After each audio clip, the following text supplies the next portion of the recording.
Hello everyone, welcome back to Changfied YouTube channel, your trusted source for latest updates across South Sudan and beyond. Today we bring you a full update on South Sudan, a country facing a mix of hope, challenges and ongoing crisis. We will cover three main stories today. We'll talk about the government of Upper Nile State move its office to Nasir County. Second, we'll talk about a humanitarian warning from Doctors Without Borders about thousands of displaced people. And finally, we will look at update on the fragile peace process, including South Africa's role. We will also share the voice of civilians who have been affected by violence and displacement because of their stories at the heart of the crisis. Before we move on, please, I would like you to help the channel by subscribing and turn on the notification bell so whenever we upload a new video, you can be notified. Let's begin our report with government relocate to Nasir.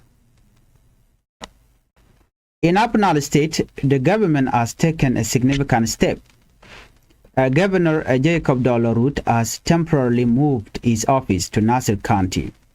Is joined by state ministers, lawmakers or members of the parliament and other senior officials. When they arrived, the county commissioner and local leader welcomed them. Officials said the move is meant to improve security, to bring government closer to the people and to deliver service directly to citizens. State Minister of Information Peter Mwonjo explained that the governor had promised to operate from Nasir and now he is keeping that promise. Officials say the move should also encourage civilians to return home and restore peace. The schools and hospitals in Nasir are struggling and the government hope its presence will help fix these issues. Let's look at the civilian perspective. However, not everyone is convinced. Many newer civilians have not returned to Nasir.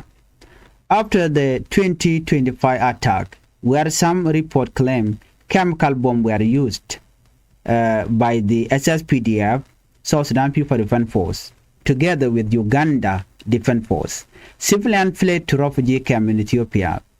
Many survivors feel the relocation is politically motivated, meant to use newer civilians as a political tool. According to the information here, some community leaders argue Malakal is the proper seat for the governor because it hosts multiple tribes. And Nasir is mostly inhabited by the newer people. They cannot trust a government they believe attack its own citizens. Civilians have said that they will remain in refugee camp until there is true peace, including the removal of leadership they see as responsible for past attack. Let's look at the government views.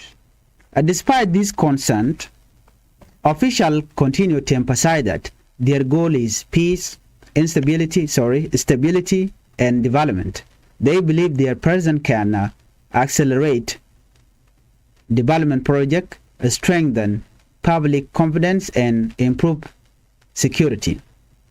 Residents still in Nasir hope this may revive local market, school, and health services, even as displaced civilians remain cautious. Let's move on to our second top story. served one of humanitarian crisis. Meanwhile, humanitarian organizations are sounding urgent alarm. Doctors Without Borders report that thousands of people in Jonglei and Upper Nile State are struggling to survive with almost no food, water, or shelter. According to the report, 25,000 people fled to Shil town and 28,000 moved to Minkaman in Lake State. Many have fled multiple times, walking for days to escape attack. One survivor, 77-year-old Moses, told 8 workers I have never seen home burn like this. We now live under trees. Displaced civilians face shelter or no shelter or self housing, severe food shortage, little clean water, and malnutrition, especially among children. MSF screening show that 54% of children under 5 are acutely malnourished. Pregnant and breastfeeding women are also severely affected. MSF, let's look at the MSF response. Despite these challenges, aid workers are scaling up services, expanded primary health center with 60 beds, provide thousands of consultations and medical treatment, distribute essential like blanket, mosquito nets, and sanitary items, and build latrines and water purification system. A mobile clinic travel through swamp and river to reach remote communities. Team also provide mental health support and maternal care. Let's look at the challenge that still remains. Even with this effort, access is limited. Many remote areas have not received help. Humanitarian workers warn that disease outbreaks like cholera are possible. More people could die if violence continues, and more hospital and clinic are being attacked, reducing care. MSF called for urgent action from government and international partners to prevent further catastrophe in South Sudan. Let's look at South Sudan peace process in South Africa. South Africa Deputy President Paul Mashat recently spoke about South Sudan's fragile peace process.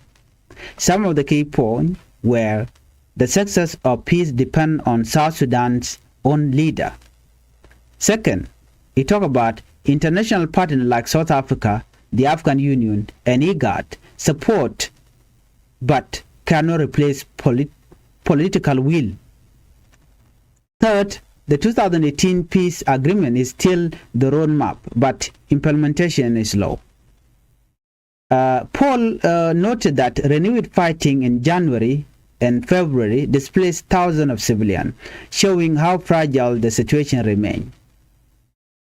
South Africa and partners have held diplomatic meeting with South Sudanese leader, called for the release of opposition leader Dr. Mashat, advocate for inclusive political dialogue and a secure environment for future elections.